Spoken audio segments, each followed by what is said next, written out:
Before we dive into today's story, don't forget to like this video and subscribe to Unseen Cinema, the home for film histories, canceled projects, and the movies that never made it past the cutting room floor. Today we're exploring one of the biggest what-ifs in comic book cinema, The Amazing Spider-Man 3. When The Amazing Spider-Man 2 hit theaters in 2014, Sony wasn't just planning a third film. They wanted to build an entire Spider-Man universe. They envisioned rivaling Marvel Studios, creating a sprawling world with Andrew Garfield's Peter Parker at the center. At one point, there were plans for The Amazing Spider-Man 3, The Amazing Spider-Man 4, The Sinister Six, Venom, and even a Black Cat spin-off. But all of that hinged on The Amazing Spider-Man 3 working. And that's where things got complicated. Early outlines suggested that the third film would have been very different from the first two. Instead of just another superhero adventure, it would focus heavily on grief. After the heartbreaking death of Gwen Stacy, Peter Parker would be consumed by loss, guilt, and anger. Think of the comic Spider-Man, Blue, where Peter records his memories of Gwen, struggling with the love and pain that defined their relationship. The Amazing Spider-Man 3 would have taken that same emotional weight and made it central to the story. We would see a Peter Parker haunted by the past, unsure if he could continue as Spider-Man. On paper, this sounds like one of the most mature Spider-Man stories we could have seen on screen. But Sony didn't stop there. This is where things started to get messy. According to reports and leaks, Sony wanted to bring Gwen Stacy back. Yes, resurrect her. The plan involved Oscorp, genetic experimentation, and even Peter Parker himself creating a kind of formula to bring back the dead. Gwen, Captain Stacy, and even Peter's parents might have been resurrected in this storyline. Imagine Spider-Man crossing into near science fiction horror territory, experimenting to undo death itself. It's the kind of idea that could sound bold in theory, but in practice, it risked completely undermining Gwen's iconic death in the previous film. One of the most powerful moments in Spider-Man cinema would have been erased, and Peter's grief might have been reduced to a plot device. Norman Osborn, who was killed off quickly in TASM 2, was also set to return. Chris Cooper would reprise his role, but not as the frail old man we saw before. More likely as a resurrected, mutated version of the Green Goblin. And Dane DeHaan's Goblin, still alive after the previous film, would remain a threat. It would have been a world where death had no consequence, and that's a dangerous place for storytelling. Beyond the resurrection storyline, other villains were on the table. Kraven the Hunter was being teased as a major new threat. A hunter coming to New York to test himself against the ultimate prey, Spider-Man. Meanwhile, Felicity Jones had already been cast in TASM 2 as Felicia Hardy, and fans expected her to become Black Cat in the third film. The idea of Peter battling his grief while also being drawn toward a new ally, and possible love interest, could have added complexity.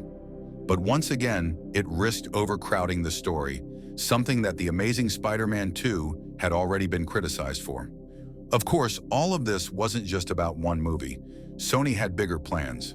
The end of TASM 2 teased Paul Giamatti's Rhino in a giant mechanical suit, setting up future confrontations. Electro was left ambiguous. Lizard had been locked away, but his story wasn't finished. Goblin was still alive. In other words, the Sinister Six were assembling.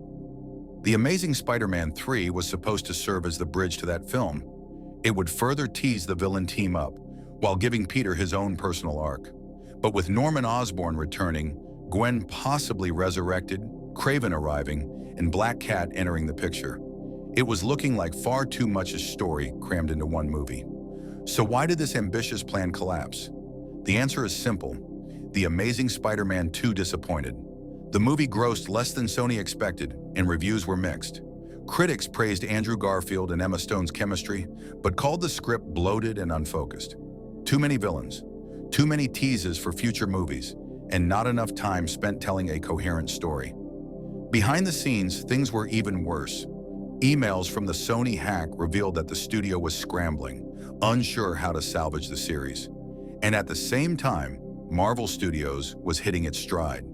The MCU was a cultural juggernaut, and fans wanted Spider-Man alongside the Avengers. In 2015, Sony struck a deal with Marvel. Andrew Garfield was out, Tom Holland was in, and the Spider-Man franchise was rebooted once again. The Amazing Spider-Man 3 was officially dead, but let's play the what-if game. If The Amazing Spider-Man 3 had actually been made, it likely would have been messy.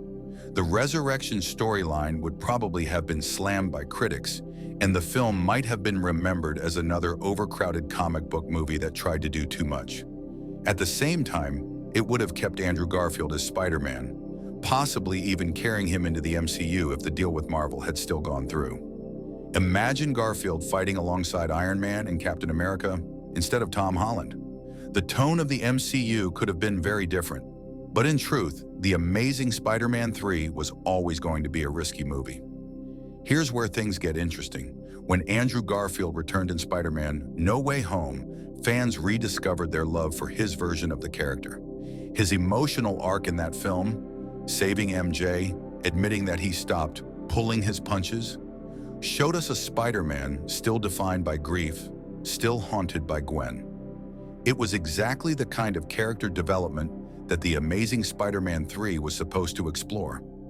Now the demand for an Amazing Spider-Man 3 is louder than ever.